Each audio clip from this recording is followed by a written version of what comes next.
पर्यावरण प्रभाव आकलन यानी EIA, इसमें रिस्क असेसमेंट और हैजर्ड मैनेजमेंट का असल रोल क्या है?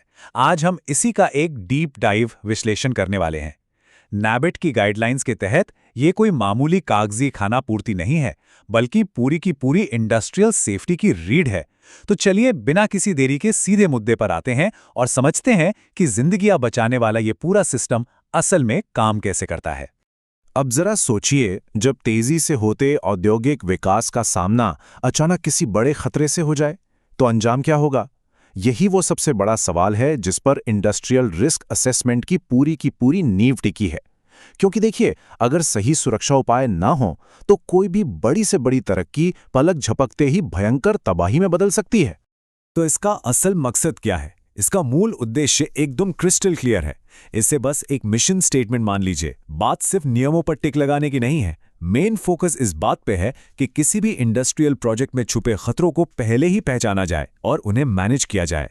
अल्टीमेट गोल एक ही है, हर हाल में वहां काम करने वाले लोगों, आम जनता और हमारे पर्यावरण की 100% सुरक्षा सुनिश्चित करना। इस विश्लेषण में हम एक बहुत ही लॉजिकल सीक्वेंस फॉलो करेंगे। शुरुआत करेंगे बेसलाइन खतरों की गंभीरता को समझने से।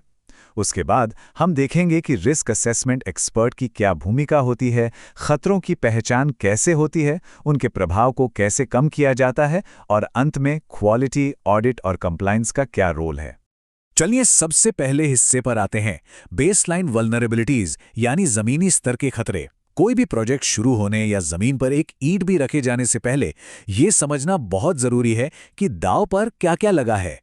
किसी भी इंडस्ट्रियल साइट पर शुरुआत से ही खतरों की एक लंबी लिस्ट मंडराती रहती है, जैसे जहरीले रसायनों का रिसाव, अचानक होने वाले विस्फोट, फ्लैश फ्लड या भूकंप जैसी प्राकृतिक आपदाएं, यहां तक कि पास में मौजूद पेट्रोलियम स्टोरेज या हाई प्रेशर पाइपलाइन का फटना भी एक बड़ा खतरा है। और इनमें सबसे खतरनाक चीज क्या है? Domino effect. मतलब पड़ोस की किसी फैक्ट्री में हुई एक छोटी सी चूक और देखते ही देखते एक के बाद एक हादसों की ऐसी चेन शुरू होती है जिसे रोकना नामुमकिन हो जाता है। और ठीक इन्हीं भारी जोखिमों के बीच एंट्री होती है हमारे मुख्य नायक की, जिन्हें हम फंक्शनल एरिया एक्सपर्ट्स या FAE कहते हैं। ये हाईली स्पेशलाइज्ड प्रोफेशनल्स होते हैं जिनके कंधों पर असल में हजारों जिंदगियां बचाने की बहुत बड़ी जिम्मेदारी होती है। आधिकारिक नैबेट दस्तावेज का अपेंडिक्स ए अगर हम देखें तो उसमें इन जीवन और मृत्यु वाले असेसमेंट्स को लीड करने के लिए बहुत ही सख्त क्राइटेरिया तय किए गए हैं। इससे एक बात तो साफ है कि सुरक्षा का ये बेहद संवेदनशील काम किसी नौसिखिए को नहीं, बल्कि सिर्फ और सिर्फ सबसे काबिल हाथों में ही सौंपा जा सकता है। ये एक्सपर्ट्स कोई जनरल नॉलेज वाले लोग नहीं होते। इनके पास केमिकल, मैकेनिकल, फायर या माइनिंग इंजीनियरिंग की डिग्री होती है, या फिर टॉक्सिकोलॉजी, इंडस्ट्रियल सेफ्टी जैसे विषयों में मास्टर्स डिग्री होती है। इसके अलावा 1 साल का पोस्ट ग्रेजुएट डिप्लोमा और सालों का ग्राउंड एक्सपीरियंस, ये सब मिलकर इन्हें इस जटिल और क्रिटिकल काम के योग्य बनाता है। लेकिन सबसे अहम बात, ये एक्सपर्ट्स सिर्फ थ्योरी पर काम नहीं करते।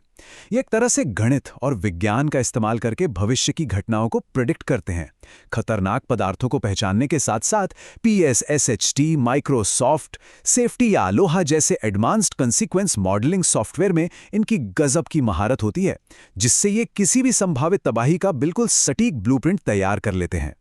एक्सपर्ट्स के रोल को समझने के बाद अब बात करते हैं उनके असली काम की, यानी खतरों की पहचान और उनका विश्लेषण। ये पूरी प्रक्रिया बिल्कुल एक डिटेक्टिव के काम जैसी है, जहां किसी बड़े हादसे के होने से पहले ही उसके हर छोटे सुराग को बारीकी से खोजा जाता है। ये असेसमेंट हर मुमकिन खतरे को कैटेगराइज करने से शुरू होता है। इन्हें हम मुख्य रूप से 4 हिस्सों में देखते हैं।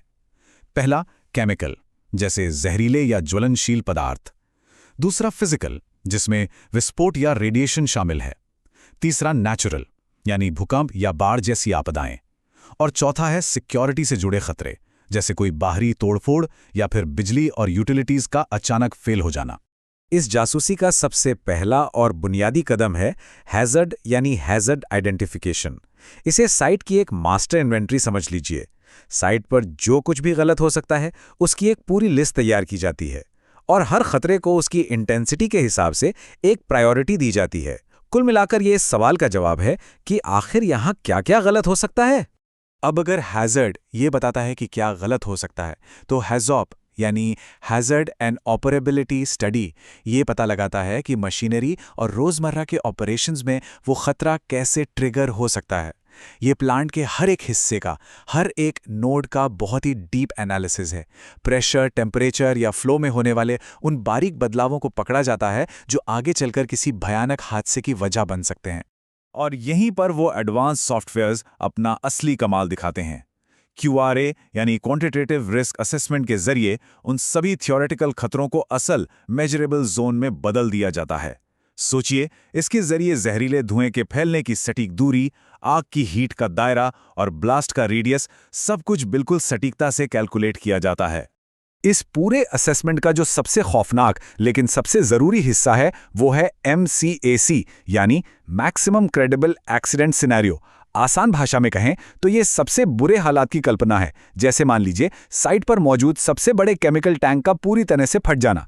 इस वर्स्ट केस सिनेरियो को एनालाइज करके ही ये तय होता है कि तबाही का मैक्सिमम दायरा कितना बड़ा होगा और कितनी आबादी को तुरंत इवैक्यूएट करने की जरूरत पड़ेगी।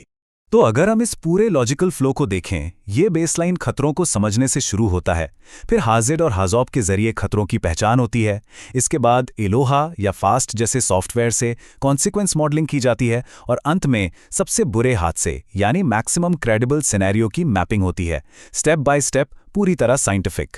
अब जब सारे रिस्क पूरी तरह से मॉडल हो चुके हैं तो हमारा फोकस शिफ्ट होता है उनके इम्पैक्ट को कम करने और एनवायरमेंटल मैनेजमेंट प्लान बनाने पर। एक तरह से यह मुश्किल वक्त में सर्वाइवल का सबसे अहम ब्लूप्रिंट है। देखिए, कोई भी थियोरेटिकल मॉडल तब तक एकदम बेकार है जब तक कि ग्राउंड पर एक सॉलिड डिजास्टर मैनेजमेंट प्लान न हो। इसमें ऑन साइट और ऑफ साइट इमरजेंसी प्लान्स, 24 घंटे अलर्ट रहने वाले कंट्रोल रूम और इमरजेंसी रिस्पॉन्स टीमें शामिल होती हैं। साथ ही डिस्ट्रिक्ट अथॉरिटीज के साथ तालमेल और रेगुलर मॉक ड्रिल, ताकि असली क्राइसिस के वक्त पैनिक के बजाय सीधे एक्शन लिया जा सके। लेकिन सिर्फ इंसानों के भरोसे तो नहीं रहा जा सकता ना। यहीं काम आते हैं hard wired safety systems, fire और gas detectors, automatic emergency shutdown system, blast proof fittings और रसायनों को बाहर फैलने से रोकने वाली दीवारें। ये वो सिस्टम्स हैं जिन्हें इस तरह डिज़ाइन किया गया है कि किसी भी अनकंट्रोल्ड प्रोसेस को ये खुद ब खुद ऑटोमैटिकली शट डाउन कर सकें। चलिए, अब हम इस पूरी पजल के आखिरी और बहुत ही क्रिटिकल हिस्से पर आते हैं, क्वालिटी, ऑडिट और कंप्लायंस। आखिर ये कैसे सुनिश्चित हो कि इतने सारे कॉम्प्लेक्स असेसमेंट वाकई में भरोसेमंद हैं और सिर्फ कागजों पर की गई कोई खानापूर्ति नहीं है। सीधी सी बात है, अगर आपके पास प्राइमरी डेटा, फील्ड लॉग्स और स्ट्रिक्ट लैब प्रोटोकॉल का कोई पक्का सबूत नहीं है, तो आपका पूरा रिस्क असेसमेंट सिर्फ एक थ्योरी बनकर रह जाएगा। इंटरनल और एक्सटर्नल ऑडिट चेकलिस्ट्स यही काम करती हैं। वे एक अकाठ्या ऑडिट ट्रेल बनाती हैं ताकि हर एक डेटा पॉइंट को क्रॉस वेरीफाई किया जा सके। और इन सारी चीज़ों को आपस में जोड़ता है एक बहुत ही मजबूत 3 टियर क्वालिटी मैनेजमेंट सिस्टम यानी QMS। इसी के जरिए स्टैंडर्ड प्रोसीजर्स, एक्सपर्ट्स की लगातार ट्रेनिंग और साइट की प्रॉपर जानकारी मेंटेन की जाती है। ये सिस्टम सुनिश्चित करता है कि असेसमेंट करने वाले संगठनों की पूरी जवाबदेही हो और सुरक्षा के मानकों में लगातार सुधार होता रहे। ये पूरा विश्लेषण हमें अंत में सोचने पर मजबूर कर देता है, क्या इतनी तेजी से बढ़ता हुआ इंडस्ट्रियल डेवलपमेंट और 100% एनवायरमेंटल सेफ्टी, क्या ये दोनों कभी सच में एक साथ चल सकते हैं?